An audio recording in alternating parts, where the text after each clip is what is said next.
జయ శ్రీమన్నారాయణ. మీ శ్రీవారదాసుడు. ఉద్యోగం కొరకు ఏం చెయ్యాలి అని చెప్పి చాలామంది అడుగుతున్నారు. నేను చాలామందికి కామెంట్లో కూడా చెప్పడం జరిగింది. అయితే ఉద్యోగం గురించి మీరు ఏదైతే విద్య అభ్యసించారో, ఏ డిపార్ట్మెంట్లో అయితే మీరు చదువుకున్నారో దాని మీద కాన్సన్ట్రేషన్గా ఆ వింగ్లో మీరు ఉద్యోగం ముందు వెతకడానికి ప్రయత్నించండి. ఇది ఫస్ట్ పాయింట్.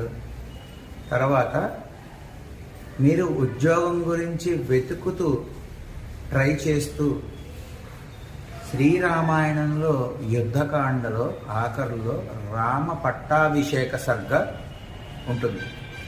అది 123 శ్లోకాలతో కూడిన సర్గ. చాలా కష్టంగానే అనిపిస్తుంది. మీరు రోజుకి ఒక్కసారి చెప్పున కనీసం 11 సార్లు పారాయణం చెయ్యాలి.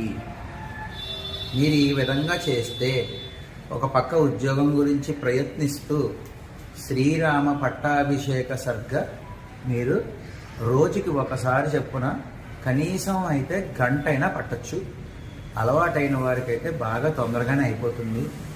శుభ్రంగా మీ ఇంట్లో దేవుడి యొక్క మందిరం దగ్గర కూర్చుని దీపారాధన చేసుకుని శుభ్రంగా శ్రీరామ పట్టాభిషేక సర్గ మొత్తం కూడా పారాయణం చెయ్యాలి. తెలుగులో అనువదించింది కాదు. గోరఖ్పూర్ ప్రెస్ వారిదంటే సంస్కృతంలో ఉన్న శ్రీరామ పట్టాభిషేక సర్గ మాత్రమే.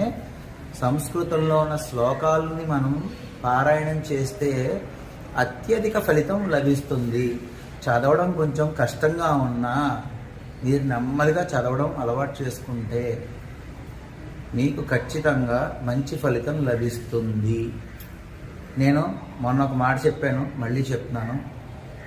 నిజంగా ఈ రామ పట్టాభిషేక సర్గ చదువుకుని ఉద్యోగం సంపాదించిన వాళ్ళు, మంచి ఉద్యోగం సంపాదించిన వాళ్ళు నాకు మెసేజ్ పెట్టారు. నన్ను నమ్మండి, నిజంగా చెప్తున్నాను. అంటే మానవ ప్రయత్నంగా మనం ప్రయత్నిస్తూ ఈ యొక్క పట్టాభిషేక సర్గ ఖచ్చితంగా రోజుకి ఒక్కసారి 11 రోజులు చేయించాలి.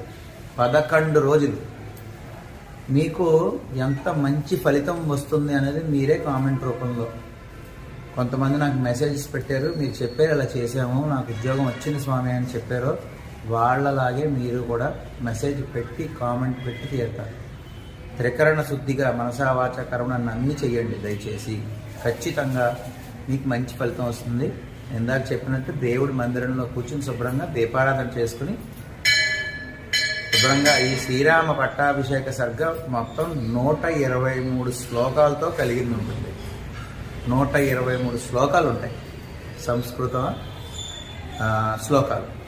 ఈ 123 కూడా నెమ్మదిగా చదువుకొని తప్పులు ఏమైనా ఉంటే కనుక మమ్మల్ని మన్నించండి స్వామి అని చెప్పేసి లాస్ట్లో క్షమాపణ పూర్వక నమస్కారాలు తెలియజేసుకుని ఒక కొబ్బరికాయ 2 అరటిపళ్ళు స్వామివారికి నివేదన చేశాను. నన్ను నమ్మండి, మీరు మంచి ఫలితం చూస్తారు ఖచ్చితంగా. ఇది మాత్రం కొంచెం కష్టంతో కూడుకున్నదే అనిపిస్తుంది. ఎంతోమంది ఈ వీడియో చూస్తున్నారు. ఈ వీడియోనే కాదు, మన వీడియోలు చాలామంది చూస్తున్నారు. కొన్ని వేల మంది చూస్తున్నారు. కానీ పాటించేవాళ్ళు సగం మంది ఉంటే సాధించేవాళ్ళు కూడా సగం మంది ఉన్నారు.